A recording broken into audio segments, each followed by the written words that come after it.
The Prince and the Pauper. Scene 1. This play takes place in the early 16th century. The setting is outside the gate of Westminster Palace in London. Two guards march to their stations while a crowd moves in on both sides. The crowd is talking about the royal family. "Perhaps the king himself will come outside today." "You hope for too much. If only I could get a glimpse of the young prince. They say he is very handsome." "I hear the king is ill. He'll not show himself this afternoon." "I saw the royal princess only last Sunday. She grows more beautiful every day." "Look out, young fellow. Standing there is not a safe occupation for the likes of you." "The prince! I can see the prince!" "Mind your manners, you young beggar." "Let me go! Let me go!" "Look, the prince is here. The prince has come out of the palace grounds." "Guards, how dare you treat a poor lad like that? How dare you use my father's lowest subjects so? Release him!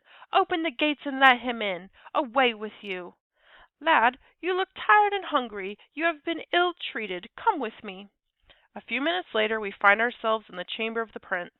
Tom is sitting at a table spread with all kinds of food. He looks at it with awe as he eats. The prince walks about the room talking to Tom. "Good. Now that I've dismissed my attendants, we can talk. What is your name?" "Tom Canty, if it please you, sir." "'Tis an odd name. Where do you live?" "Offal Court, in the city, sir." "Offal Court, another odd name. Have you parents?" "I have two parents, and Gammer Canty, my grandmother, besides. But I do not care so much for her, if I may say so, sir. I also have sisters, Nan and Bet." "Is your grandmother not kind to you?" "She has, I fear, a wicked heart, and is not kind to me nor anyone else." "Does she mistreat you?" "There are times when she beats me, sir." "Beats you? And you so frail and small? To the Tower with her!" "Sir, you forgot our low station. The Tower is only for great criminals." "So it is. I shall have to think of some other punishment for her. Is your father kind to you?" "No, worse than my grandmother, sir, but my mother is good to me, as are my sisters." "Well, that is better. Tell me more about your life in Offal Court. What do you do for fun there?" "Oh, we do have a good time there, except when we are hungry. There are Punch and Judy shows and dancing monkeys." Yes, yes, go on." "We boys of Offal Court have sparring matches and races, and in the summer we wade and swim in the canals and the river." "It would be worth my father's kingdom to enjoy that just once." "We dance and sing around the maypole and roll in the mud sometimes, too."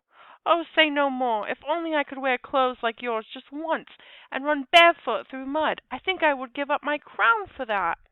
"If I could wear such fine clothes as yours just once." "Would you really like that? Then it shall be. I'll call the servants to clear the table. While they do that, you and I will have time to go into the next room and exchange clothing. Page!" "Yes, your highness." "Tell the first groom of the chamber, the Lord Chief Butler, and the Lord Head Cook to come and clear away this table." "Yes, your highness." "Quickly, lad, follow me. Now's our chance. My attendants will be occupied and will not find us." A moment later the royal servants enter and clear the dining table. While they are busy, Tom and the prince leave the room. When the boys re-enter, they have exchanged clothes. They run over and stare first into the mirror, then at each other. "What do you make of this, Tom Canty?" "Your worship, do not make me answer. It is not right that a person of my station say such a thing." "Then I will say it. You have the same hair, the same eyes, the same voice and manner, the same stature, the same face as I. Now that we have exchanged clothing, there's no one who could tell us apart. Where did you get that bruise on your hand?" "It is nothing, sir. The poor guard at the gate—" "That was a cruel thing to do. I'll speak to him at once. Do not move until I return. That is a command." The prince, in Tom's clothing, goes to the main gate. The guards, thinking he is Tom, laugh and rudely push him into the street. "Away with you, beggar! That's what you get for making trouble for us with the prince, you pauper." "I am the Prince of Wales, and you will be hanged for laying a hand on me." "I salute your gracious highness. Be off, you crazy rubbish, and you too, old man. What do you want?"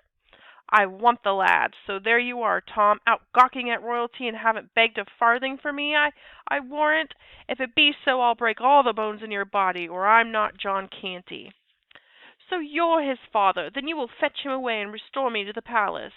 "His father? I am your father, and I'll pound that lesson into you, I will." "Do not joke or delay any longer. Take me to the king, my father, and he will make you rich. Believe me, I am indeed the Prince of Wales." He's always had a fancy for royalty, and now he's gone stark mad. But mad or not, Gammer Canty and I will cure the likes of you. Scene 2. John Canty drags the boy to his home, believing the prince is his son Tom. The next day at the palace, several lords come into the prince's room, where a table is elaborately spread for dinner. Listen as the men talk together. "What do you think, Lord Hertford?" "It worries me, Lord St. John. The king is near his end, and my nephew is mad. Mad he will mount the throne, and mad he will remain. God protect England, she will need it." "But have you no doubts as to—" "Speak on. Doubts as to what?" "I am loath to say what is on my mind, and you so closely related to him, my lord. Beg pardon if I offend you, then. But seems it not to you that his manner and speech differ in some trifles from what they were before? He did not recognize his own father, and he insists that he is not the prince." "Peace, my lord. You utter treasonous words. Remember the king's command." "True, true. I did forget myself. Yes, he must be the prince. There could not be two in the land who look so much alike." "An impostor would claim to be the prince. Has there ever been an impostor who would deny this? No, this must be the prince gone mad. We must help him all we can. Ah, it is the lord head cook. Everything is ready for the prince's dinner."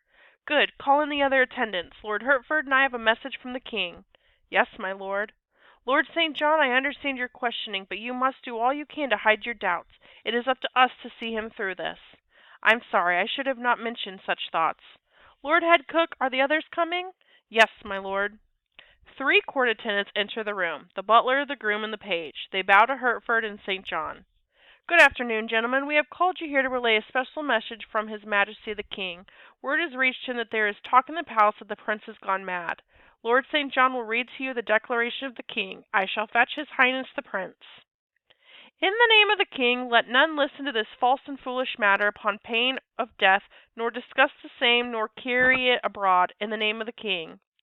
Hertford and Tom entered. Tom sits at the table, awkward and ill at ease. He picks up the napkin and looks at it curiously, for he has never seen one before. "Please take this away. I am afraid it might get soiled." "Your Highness had best retire early this evening, so you will not be tired for the city's banquet tomorrow." "Banquet? Your memory plays tricks on you, your Highness. The king did promise a banquet in the city in your honor. Do you not recall?" "Yes, yes, I recall it now." "What is the trouble, your Highness?"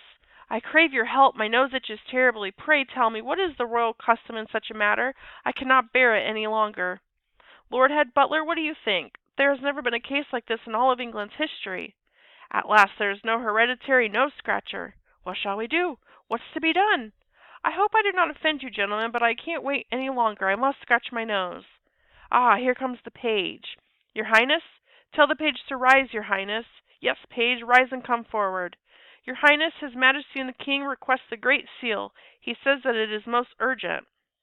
"The Great Seal? Methinks I have forgotten about that too." "The Great Seal which, during his illness, the King gave you as a symbol of your approaching responsibilities." "Oh, yes, the seal. Tell my father I have forgotten where I put it, but shall think upon it most carefully." "Yes, your Majesty." "I am finished with my meal, my lord, and am in need of rest. Lord Head Butler, pray clear away the table." "We shall leave you now, your Highness, but shall return to remind you of your duties at the city's banquet." "Good, my lord." "I miss my mother, Nan, and Bet, though I cannot speak the same for my father and Gammer Canty. A city banquet in my honor? If I'm reminded of enough of the manners I've forgotten, I might begin to like it here. Ah, what book is this? The Etiquette of the English Court? This should be of great help."